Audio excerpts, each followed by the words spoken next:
प्रणिपत्यवर्धमानं प्रश्नोत्तररत्नमालिकां वक्ष्ये नागनरामरवन्द्यं देवं देवाधिपं वीरम्। बोलिए श्री खजराठ महावीर भगवान की जय। आचार्य श्री विद्यासागर जी महाराज की जय। मुनिपुंगव श्री 108 सुधा सागर जी महाराज की जय। हम सभी बड़े सौभाग्यशाली हैं जो हमें प्रश्नोत्तर रत्नमालिका जैसे महान ग्रंथ के अध्ययन का अवसर मिल रहा है। इस ग्रंथ के रचयिता राजर्षि हैं। अमोघ वर्ष। राजर्षि का मतलब है जो राजा रहते हुए और उसके बाद ऋषि बनकर जिन्होंने यह साहित्य का लेखन किया। राजर्षि राज्य अवस्था में थे, राज्य का शासन किया, जिन धर्म की प्रभावना भी की और उसके बाद फिर वो मुनि धर्म की ओर आगे बढ़ गए, अपने आत्म कल्याण में लग गए।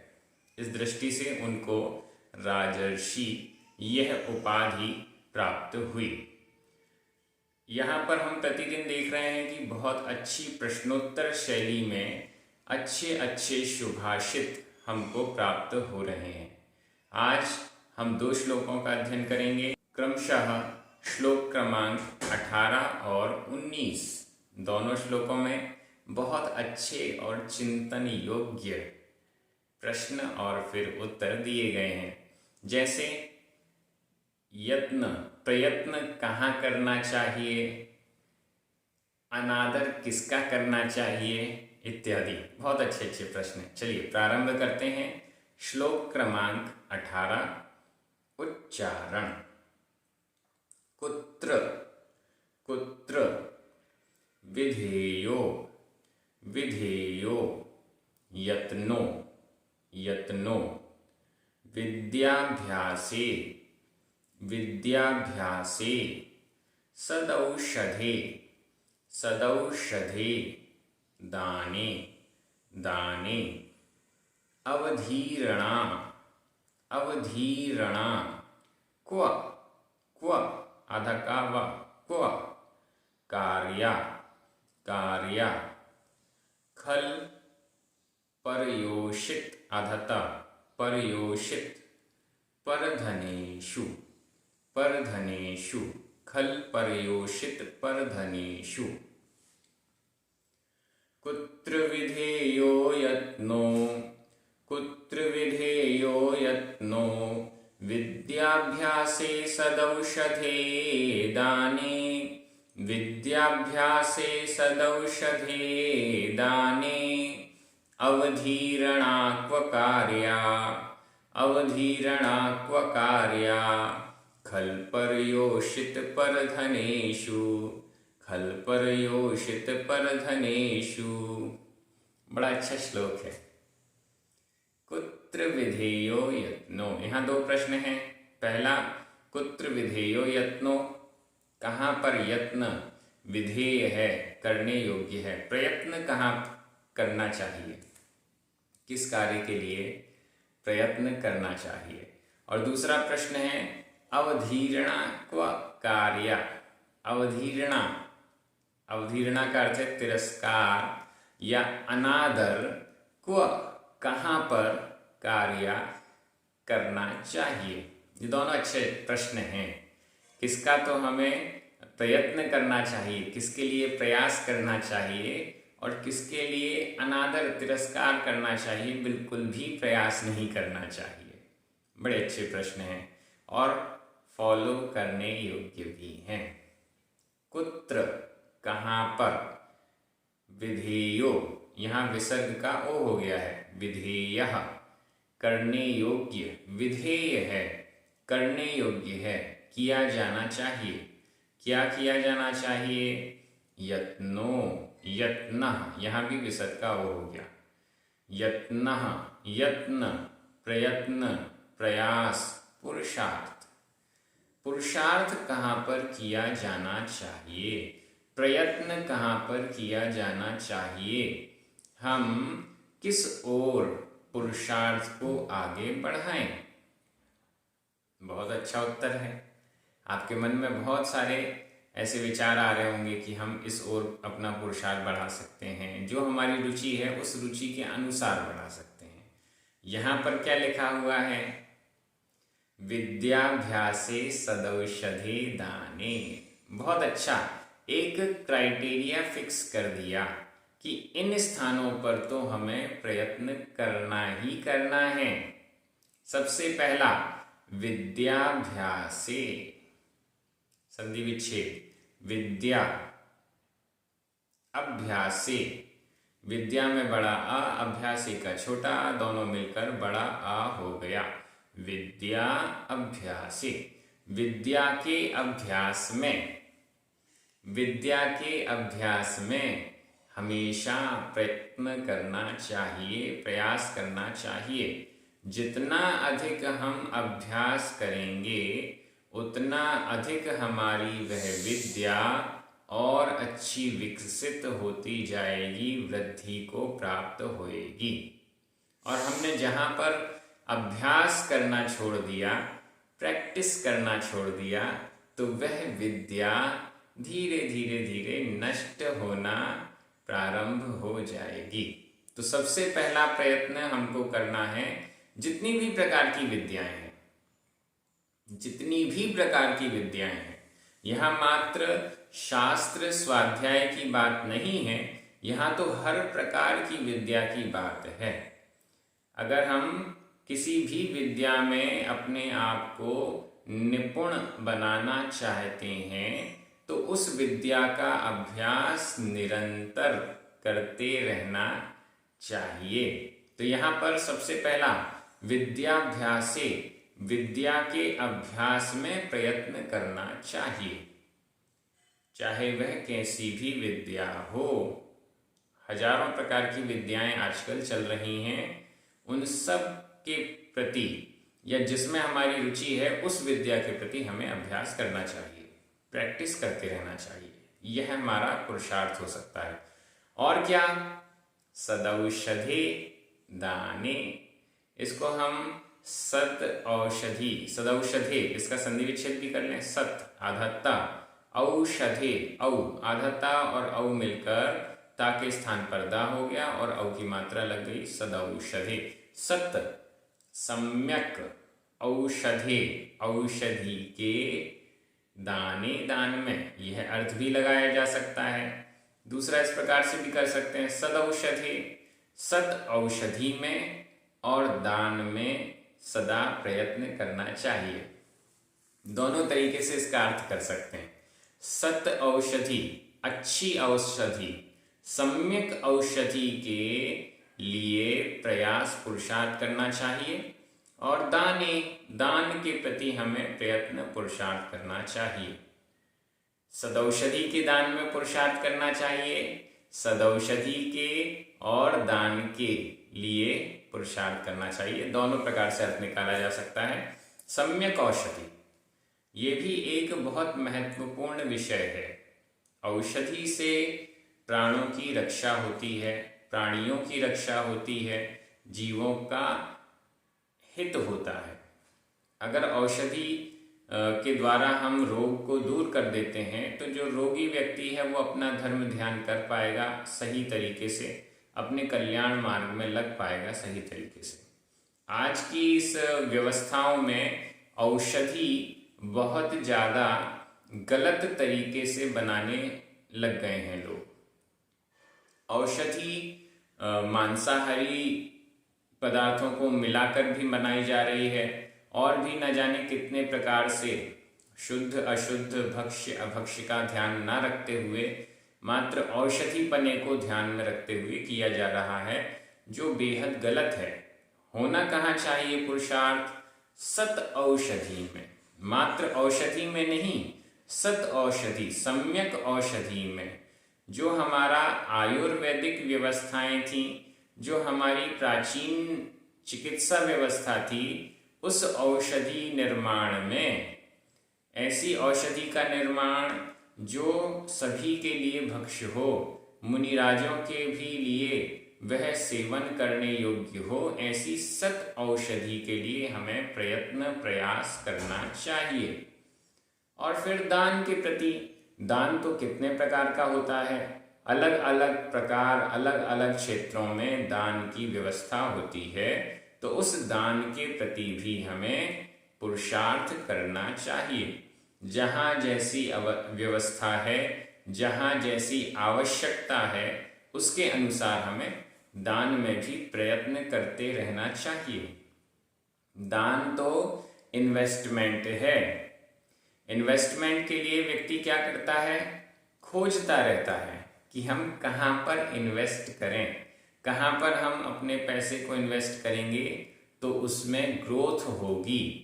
वैसे ही दानशील व्यक्ति भी खोजता रहता है कि कहाँ हम अपना धन दान करें जिससे वहाँ पर बहुत अच्छी ग्रोथ हो, बहुत अच्छा विकास हो, बहुत अच्छा धार्मिक कार्य हो, सामाजिक कार्य हो। उसको दृष्टि में रखकर दान के प्रति भी हमें हमेशा प्रयत्न करना चाहिए।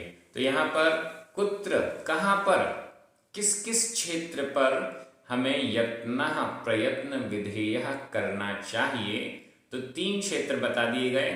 विद्याभ्यास में, दूसरा सत औषधि में, सही औषधि में, और तीसरा है दान में। आगे चलते हैं। अवधीर्णा क्व कार्या, क्व कहाँ पर, क्व का अर्थ भी कहाँ पर, और ऊपर कुत्र आया था उसका अर्थ भी कहाँ पर। क्व कहाँ पर, अवधीर्णा, अवधीर्णा कार्या करना चाहिए।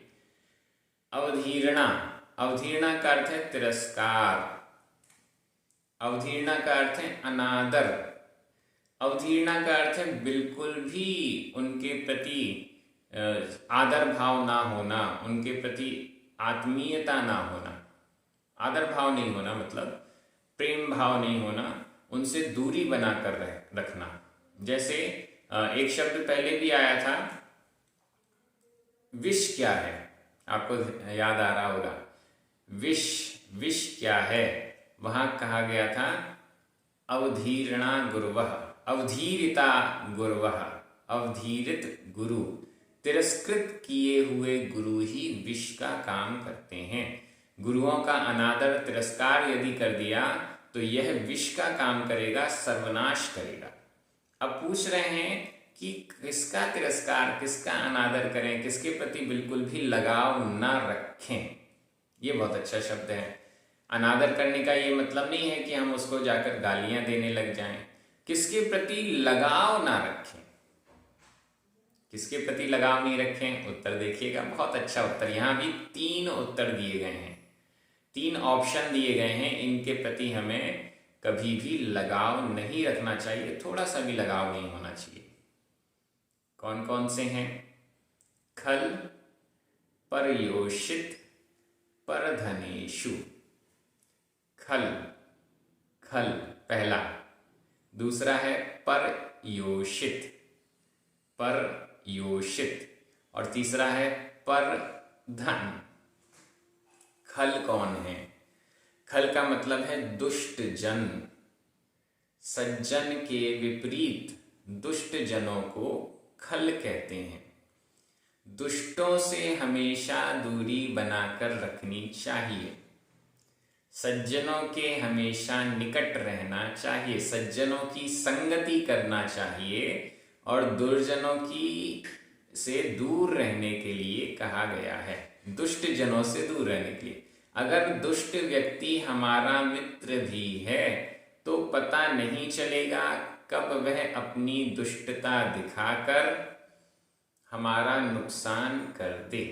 इसलिए दुष्ट जनों को कोई लगाव नहीं रखना चाहिए, दुष्ट जनों से दूरी बनाकर रखनी चाहिए।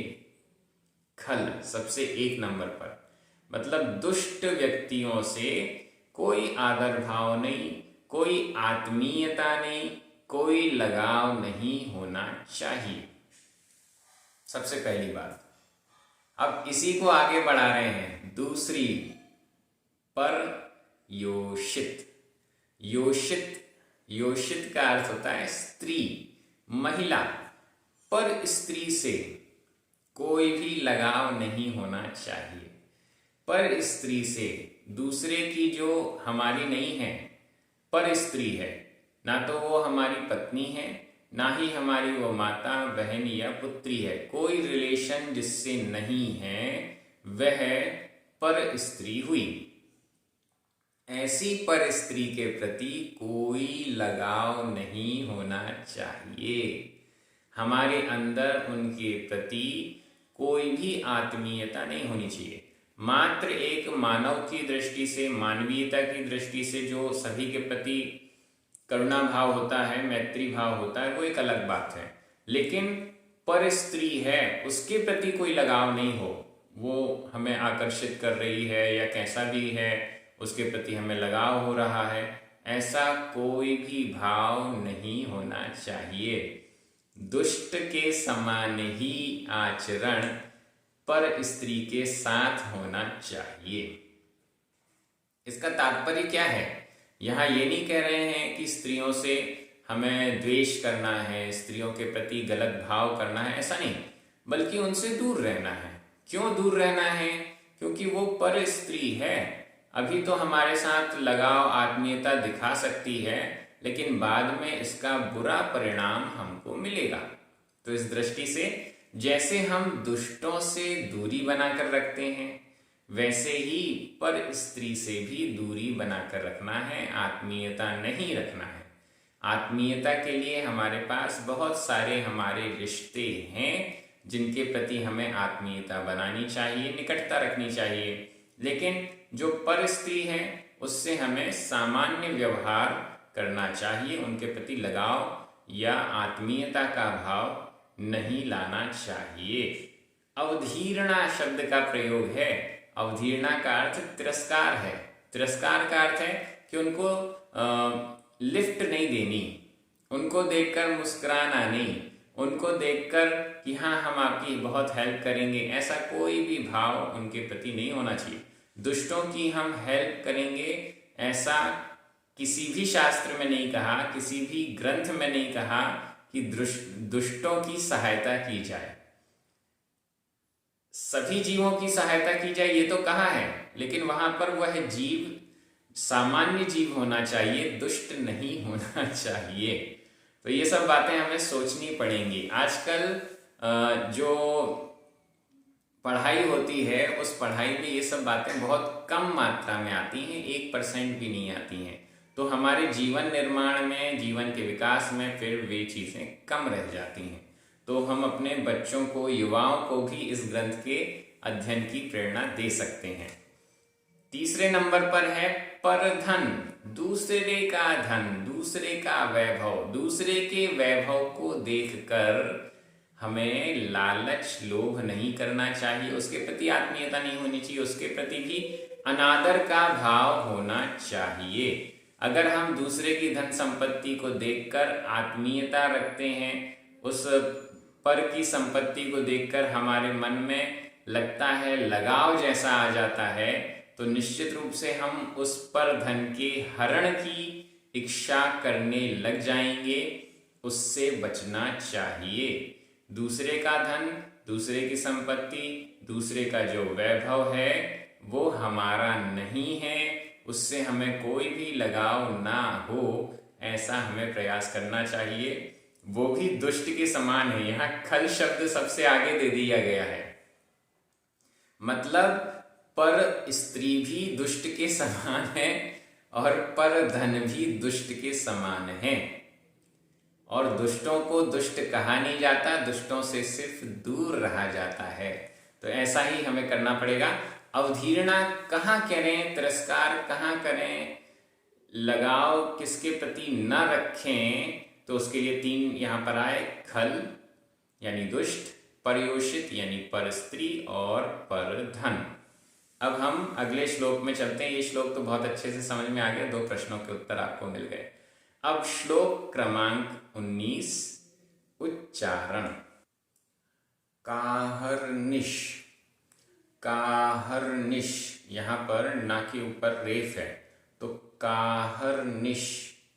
मनुचिंत्या, मनुचिंत्या, काहर्निश मनुचिन्त्या संसारासारता संसारासारता न च प्रमदा प्रमदा का प्रेयसी प्रेयसी विधेया विधेया करुणा करुणा दाक्षिण्य दाक्षिण्यमपि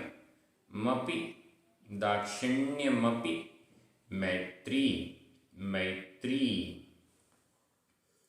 काहर्निशमनुचिन्त्या काहर्निशमनुचिन्त्या संसारासारता न च प्रमदा संसारासारता न च प्रमदा का प्रेयसी विधेया का प्रेयसी विधेया करुणा दाक्षिण्यमपि मैत्री करुणा दाक्षिण्यमपि मैत्री। बहुत अच्छा श्लोक है। 2 प्रश्न यहां पर हैं। दिन रात किसका चिंतन करना चाहिए, और दूसरा प्रेयसी प्रेमिका कौन है। Very interesting. किसका दिन रात चिंतन करें। दिन रात हम किसी न किसी चिंता में डूबे रहते हैं।